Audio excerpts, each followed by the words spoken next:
Programa Jovens Pensadores de hoje traz um assunto que você vai gostar, bateroterapia.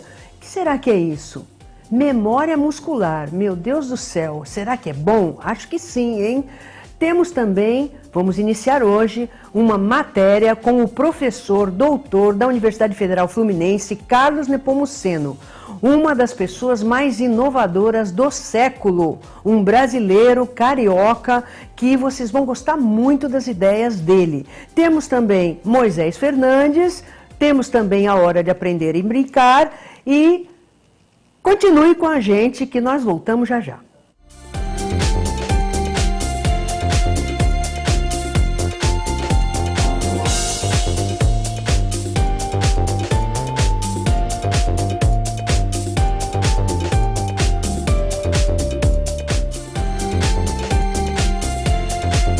Olá, estamos aqui para mais um programa Jovens Pensadores. O programa em que você, jovem pensador, é a estrela.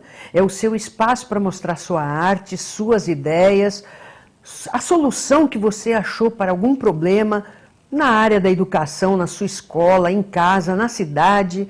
E se você criou alguma coisa diferente, alguma coisa que pode fazer a diferença nesse mundo aí em crise de comunicação, crise de problemas, aqui é o seu espaço, aqui é o seu lugar. Nós gostamos de inovação. É isso que vai transformar as coisas. Não é milagre, não. E hoje nós trouxemos para vocês o Gus Conde. Não sei se vocês já ouviram falar. Gus Conde é um santista criativo, maravilhoso e que criou a bateroterapia.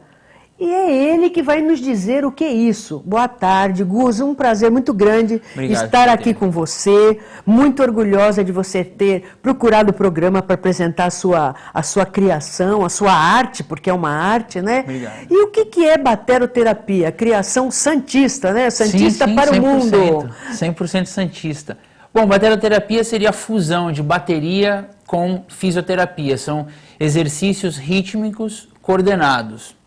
E a bateroterapia surgiu, eu morei muito tempo nos Estados Unidos, dava aulas de bateria, né, em uma escola, e um dia eu tive um senhor chegando na escola por volta de 70 anos, querendo aprender a tocar bateria. E eu achei aquilo assim fantástico. E eu queria me esforçar o máximo que eu pudesse para ele de fato aprender a tocar bateria. Eu percebi que ele tinha algumas dificuldades, né, como alongamento do braço, rotatividade do corpo, essas coisas assim.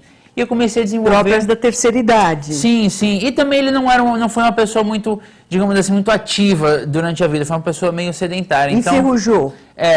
Um pouquinho. Aí o que eu fiz? Eu comecei a desenvolver alguns exercícios única e exclusivamente para ele, a princípio, para poder ajudar ele na progressão do aprendizado de bateria. Foi quando a gente descobriu que esses exercícios também eram super úteis para outros bateristas também. A gente só precisou mexer no tempo. Ou seja, para ele, os exercícios que eu passava para ele bem devagarzinho e tal, se a gente acelerasse o tempo um pouquinho, a gente conseguia aplicar com outros bateristas. Eu levei a bateroterapia para a Universidade da Califórnia, onde a gente conseguiu fazer uma série de estudos em cima de alguns exercícios, assim, coisas bem simples, mas que funcionam, né, de verdade. Vim para o Brasil em 2011. E aqui no Brasil eu estou trabalhando com os fisioterapeutas da Unimed, estão me ajudando a, digamos assim, dar uma polida no método. Aqui pelo Brasil eu tenho aplicado bastante pelo SESC, eu tenho feito o circuito SESC Brasil, e agora eu estou entrando mais na área do empresarial, que a gente tem o bateroterapia misturado com alguns alongamentos funcionais, para esse pessoal que de repente trabalha muito tempo no computador, tem as lesões, né, próprias disso. Então, eu estou aplicando nessa área empresarial e também na área do esporte. Tenho feito um treinamento com o pessoal da Canoa Havaiana, com o pessoal do Voleibol do Santos. Então, o bateroterapia consegue abranger desde 4, 5 anos, que é a molecadinha que eu trabalho no SESC, até a terceira idade, que eu tive aqui uma senhora de 104 anos. Olha, batucando com a gente, que eu achei assim... que é uma jovem pensadora. Sim, sim. Porque é o que eu falo no programa, jovem não é de idade, jovem é aquele que está sempre querendo aprender, está sempre querendo compartilhar o que sabe, é isso ser jovem? Exatamente, exatamente.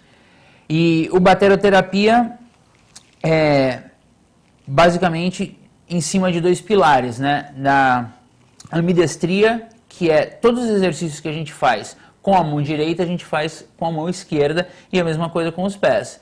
E baseado também na memória muscular, que é um conceito que eu abrangi desde quando eu comecei a desenvolver o método e tenho trabalhado cada vez mais para também trazer esse conceito para... O que é memória muscular? Olha, memória muscular... E por que ela é importante? Por que é importante você enfocar isso nos exercícios que você faz com a pessoa? Eu acho que não só nos exercícios, como em tudo que a gente faz na vida, né? A memória muscular funciona da seguinte forma. Todos os movimentos ou rotinas que nós fazemos constantemente, repetidamente, o cérebro humano busca por maneiras de fazer aquilo confortavelmente. Digamos assim, ele liga o piloto automático. Sim, se economiza. Economia e energia. Entra no stand-by. Exatamente, por aí. O exemplo que eu sempre cito, eu acredito que a maioria das pessoas, né, tomem banho virada para a mesma parede. E se você parar para pensar, você toma banho virada para a mesma parede, você tem o mesmo tipo de ritual, você lava o braço direito, o braço esquerdo, né, perna direita e perna esquerda, você se seca da mesma forma. Então, a memória muscular é isso, é o jeito que o cérebro arruma de fazer todas essas tarefas confortavelmente. Só que o que acontece é que nós, na vida adulta, a gente acaba por desenvolver uma certa rotina. E a gente acaba sempre fazendo todas as coisas da mesma forma, como, por exemplo, ir para o trabalho. Você acaba sempre fazendo o mesmo caminho, indo para o trabalho. Aquilo ali é o seu cérebro achando a maneira confortável. E se você fizer mal feito, também pode incorporar um vício. Com certeza, com certeza. Que vai isso transformar em lesão. Com certeza. Já se aplicaria para os exercícios de bateria, né? Se você...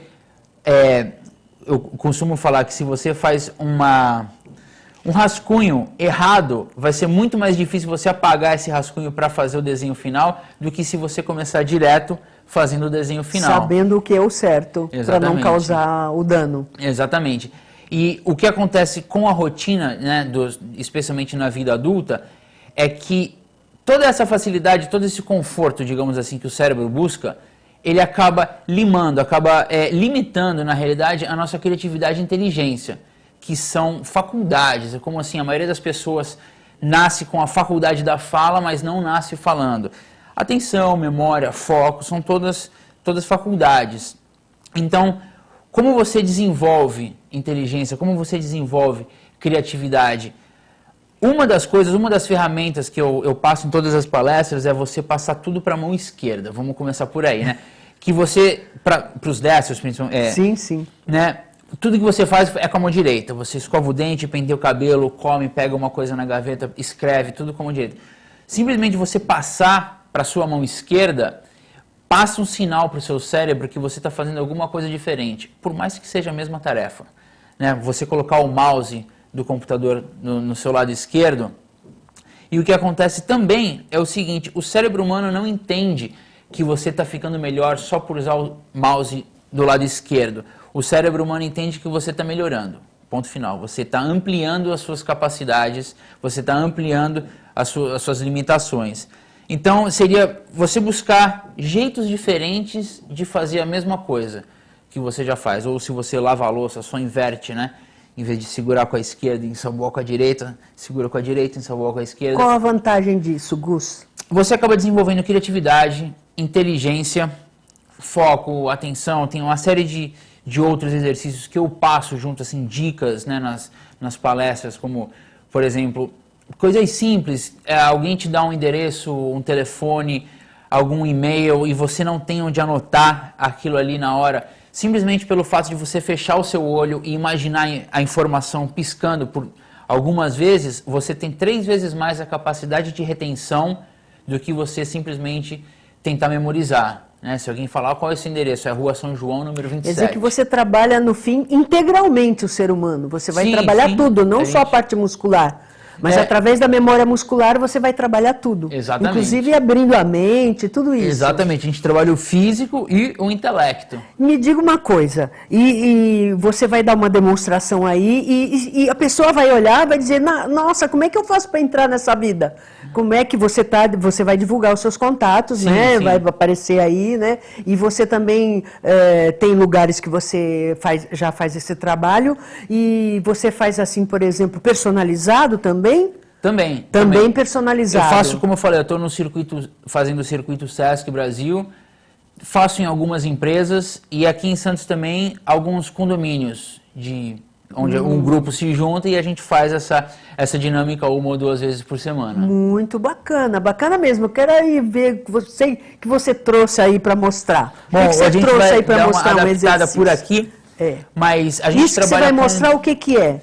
São exercícios porque a gente vai usar a coordenação motora e o equilíbrio também, que é uma deficiência por grande parte das pessoas, independente Até por falta de uso, né? da idade. A história Claro. de, por exemplo, você ficar muito tempo sentado, muito tempo dirigindo, Sim, desenvolve uma parte do cérebro diferente daquela para se manter em pé equilibrado. Sim, sim. Então, com o passar do tempo, você vai perdendo aquilo, né? Exatamente. Que você tem, por exemplo, muito quando você é criança, jovem, e aos poucos você vai, como você bem disse, acomoda o cérebro e ele não é mais tão exigido, e aí, de repente, você leva um tombão e não sabe por quê. É verdade. E essa parte assim, de equilíbrio, mesmo os atletas, mesmo as pessoas mais fisicamente ativas, assim, também tem uma deficiência, digamos assim, nesse aspecto. E o engraçado é que são exercícios super simples, que as pessoas, de repente, olham meio estranho assim, mas assim, quando você de fato faz, a coisa muda de figura um pouquinho. E a gente sempre trabalha com as baquetas, a gente não trabalha necessariamente com a bateria, apesar de que algumas vezes eu cheguei a levar a bateria, porque eu envolvo um pouco de ritmo, eu falo a nomenclatura musical, eu uso um monte de coisa, a pessoa sai com uma noção rítmica também. Mas a gente sempre trabalha com baqueta e com o metrônomo, que é o melhor amigo do baterista, né? Que é um aparelhinho que conta o tempo e a gente faz os exercícios em cima do tempo. Uma demonstração que eu posso fazer aqui, ó. Se eu fosse colocar e fosse só bater alternando direita e esquerda, 2, 3, 4, e eu vou colocar meu pé junto, ó. 1, 2, 3, 4, 1, 2, 3, 4. E depois eu coloco meu pé no contra. 1, 2, 3, 4. 1, 2, 3, 4. 1, 2, 3, 4. 1, 2, 3, 4. Diversas coisas. Para equilíbrio também a gente faz alguns padrões rítmicos com a mão. E a gente trabalha essa parte do equilíbrio de fazer o padrão rítmico com a mão em um pé só. Depois o pé para frente, para trás, ó. Aí a gente começa a rodar o pé. Esses são só alguns dos exercícios. A gente elabora mais dependendo do grupo que a gente está trabalhando. Eu trabalho bastante com bexigas também, independente do grupo, mas eu consigo direcionar o foco de cada exercício para o determinado grupo que eu estou trabalhando.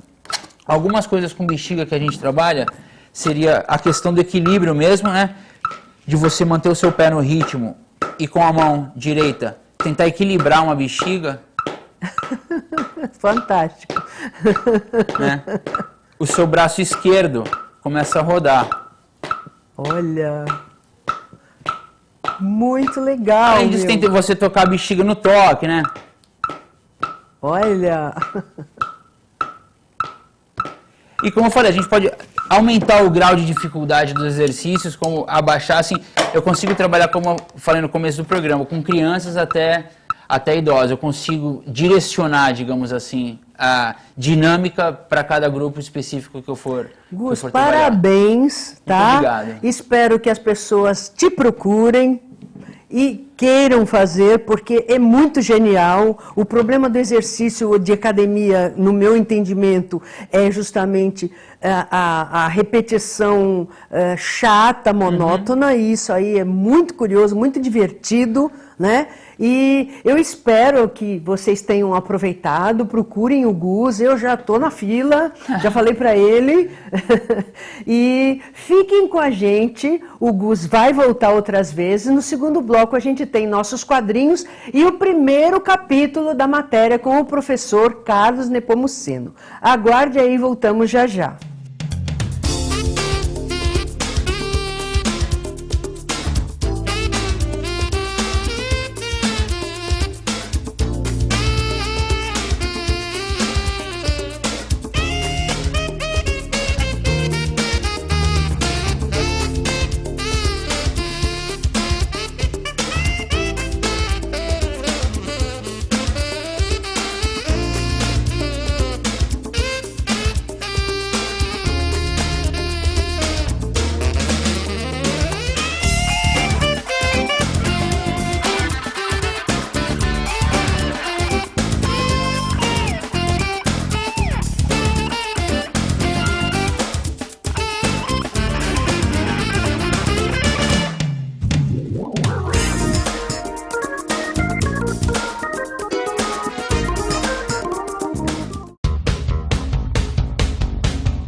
voltamos e agora nós vamos para as partículas de ouro do meu querido Moisés Fernandes.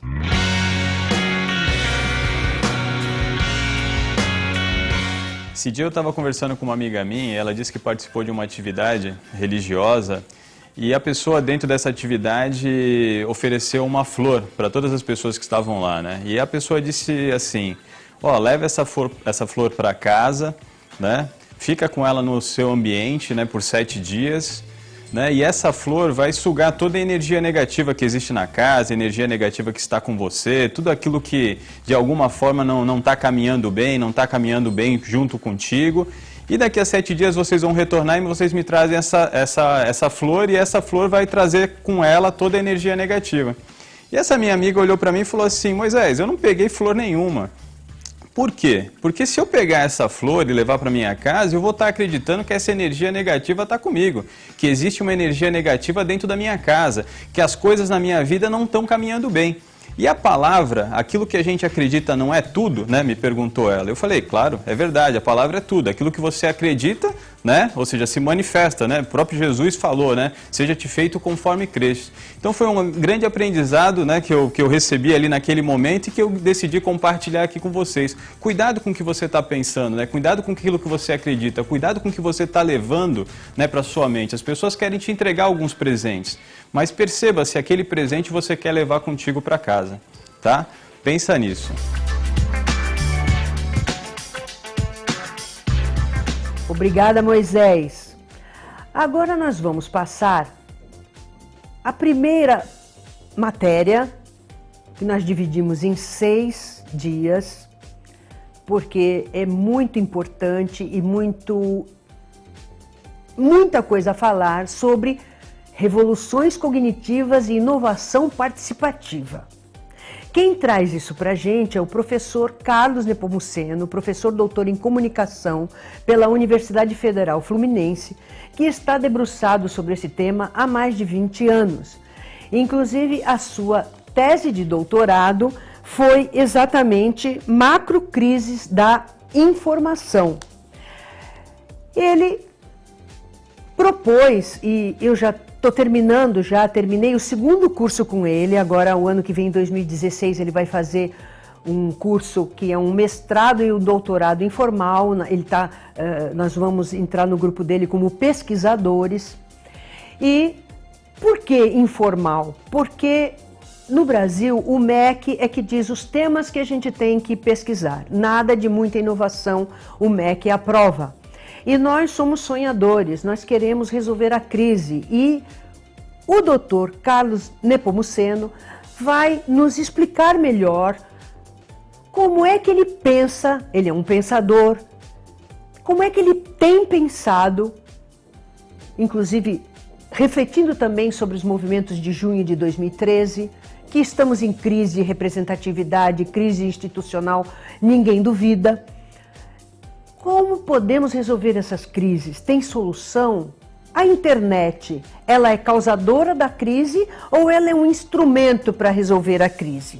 Então, quem é o professor? O professor sabe do que está falando? Então, eu tenho aqui, que eu gostaria rapidamente de falar para vocês, que o Dr. Carlos Nepomuceno se dedica hoje à implantação de laboratórios de inovação digital participativos em organizações públicas, privadas, incluindo escolas. Atualmente tem ajudado nesse campo a Plan Rio, empresa de tecnologia da Prefeitura do Rio de Janeiro, e a Secretaria Municipal de Educação do Rio de Janeiro, e também a ANTT, Agência Nacional de Transporte Terrestre, entre outros. Professor dos seguintes cursos no Rio: MBA de Gestão do Conhecimento do CRI, COP, Universidade Federal do Rio de Janeiro, Gestão Estratégica de Marketing Digital e Mídias Digitais nos cursos de pós-graduação da Faculdade Hélio Alonso, também no Rio, Mídias Digitais Interativas no Senac Rio de Janeiro, bem como diferentes cursos de pós, MBA na Universidade Veiga de Almeida, além de professor do Instituto Brasileiro do Petróleo. Palestrante, ele já veio, inclusive essa entrevista nós gravamos quando ele veio aqui no Congresso, cuja abertura foi Fernando Henrique Cardoso, Ricardo Amorim e outros, para falar de inovação participativa. Recentemente deu uma entrevista na na época Negócios, sobre a morte dos gerentes, que causou bastante polêmica, quase 20 mil compartilhamentos. Enfim, é interessante e nós vamos passar agora para o meu querido Leandro Sampaio. Leandro, é com você, doutor Carlos Nepomuceno. Um beijão para vocês dois. Professor, conta pra gente um pouco sobre a sua trajetória profissional. Bom, eu trabalho com tecnologia desde 1980, comecei a trabalhar com a internet há 22 anos e montei uma empresa há 20 anos e tenho tentado ajudar os meus clientes na direção de entender o que está acontecendo no mundo digital e o que eles deveriam fazer, né, a partir da chegada desse mundo digital. Isso me levou por não era a minha expectativa no início, né? Eu queria educar meus 3 filhos e tudo, mas o que acabou acontecendo foi que eu comecei a ver que cada vez que eu ia mais fundo nesse processo, mais eu tinha que estudar e eu acabei tendo que fazer um doutorado e hoje eu praticamente virei um teórico, um filósofo, uma pessoa que precisou ir para a macrohistória para poder entender o que está acontecendo e tentar ajudar os meus clientes para decisões que realmente gerem valor para o cliente. Então a minha trajetória eu tive que fazer um estudo muito profundo para poder ajudar os meus clientes, porque a internet não é um fenômeno muito simples, não é corriqueiro, e ele é um fenômeno que acontece muito raramente, e quando acontece tem impactos profundos na sociedade. E conta pra gente o que você tem a ver com a antropologia cognitiva. Bom, a antropologia cognitiva, quando eu comecei a estudar a internet, eu descobri a Escola Canadense de Comunicação. A Escola Canadense de Comunicação é uma escola que se dedicou a estudar rupturas de mídia. Então tem um pessoal que já estudou a chegada da prensa, a chegada do rádio e da televisão, a chegada da internet, a chegada do alfabeto grego na Grécia, não sei quanto tempo atrás. Então, o que eu percebi? Eu percebi que para poder entender essa revolução digital, você tinha que ir para a macrohistória. E para ir para a macrohistória, você tinha que analisar algo que era parecido com esse momento. E esse momento o que é? É exatamente o momento em que você tem mais uma ruptura de mídia, que tem determinados motivos para você ter essa ruptura e consequências a partir dessa ruptura. E é verdade que você é pioneiro nesse trabalho aqui no Brasil? Tem muita gente que estuda, né, esse tema. A antropologia cognitiva, com a pegada da Escola Canadense de Comunicação e voltado para o mercado, tem pouca gente. Por quê? Porque o mercado, quer dizer, o que a gente chama de mercado, quer dizer, empresas privadas, elas têm um modelo de estratégia que é um modelo de estratégia indutivo. É um modelo de estratégia muito curto prazo. Como a internet é um fenômeno da macrohistória, as pessoas não conseguem entender. Então elas começam a tomar determinadas decisões, elas começam a montar determinadas estratégias que não se resolvem no curto prazo. E aí aparecem concorrentes, elas começam a perder valor, etc, etc. Então, com essa pegada de você conseguir estar no mercado e ter um embasamento teórico que a gente tem hoje, a gente tem aí uma coisa assim um pouco diferenciada. Professor, e hoje a internet ela mais ajuda ou ela atrapalha? Toda a tecnologia ela é uma inevolução. Não existe... Toda vez que eu vou para uma palestra, para um seminário, em que eu tenho assim, tem uma galera que defende intransigentemente uma nova tecnologia e eu vou falar dos problemas daquela tecnologia. No momento que eu vou para um lugar que está todo mundo dizendo que aquela tecnologia só tem problema, eu vou, então, a partir daí, defender a tecnologia. Então, porque a tecnologia ela vem abrir uma possibilidade e ela vem matar uma cultura. Então ela cria um sofrimento, ela cria problemas, ela vai... Algumas pessoas não vão conseguir usar aquela tecnologia, algumas pessoas vão usar e vão se diferenciar. Então a gente, como profissional, digamos assim, como um especialista de implantação de tecnologia, o que você tem que fazer? Você tem que ser uma pessoa que diz assim, vamos aproveitar as oportunidades e vamos minimizar os problemas, né? Então a internet ela tem coisas que ela hoje traz problema para a sociedade e tem coisas que ela está ajudando a sociedade. Então ela, por exemplo, cria um problema de anorexia presencial. As pessoas estão com dificuldade de se relacionar pessoalmente, principalmente a nova geração, mas ela traz a possibilidade de pessoas que não conseguiam se comunicar, que hoje elas conseguem se comunicar, e isso tem impactos de mudanças culturais em todas as áreas da sociedade, na educação, na justiça, na sociedade, na política, na economia, tudo isso vai afetar a sociedade. Espero que vocês tenham gostado do primeiro capítulo da nossa série com Carlos Nepomuceno e agora hora de aprender e brincar com a Soft Dreams.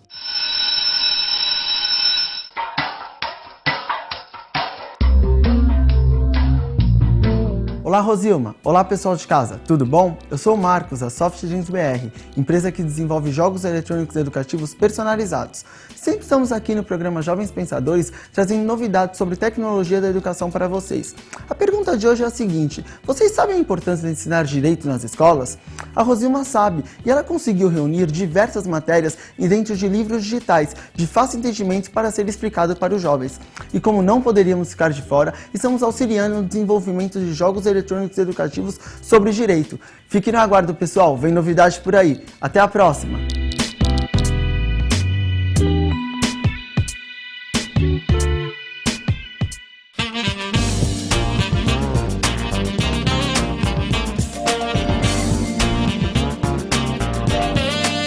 Olá para você aí de casa que está nos assistindo no programa Jovens Pensadores. A Ótica Cleaver veio mais uma vez te dar dicas de uma tendência muito forte para a próxima estação, que é a linha monocromático.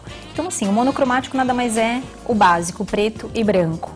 Então hoje nós viemos mostrar para vocês a nova coleção de toda a linha solar e receituário monocromática. Esse óculos de sol é uma coleção nova que a gente recebeu e ele é todo texturizado do branco e preto.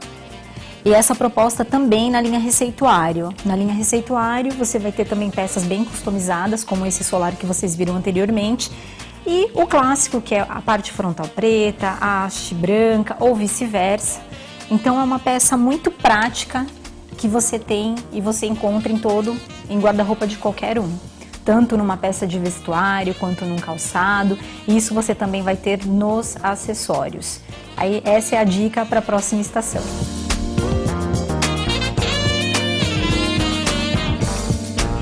E agora terminamos o programa com a nossa música e diversão com o querido André Luiz, violonista maravilhoso que vocês já se acostumaram a ouvir, esperando a sua audiência sábado que vem às 15 horas com o segundo capítulo da matéria do Carlos Nepomuceno e segunda-feira reprise às 16, sempre na TV Com, não esquecendo que a gente sempre põe tudo no YouTube para você rever quando quiser. Até lá!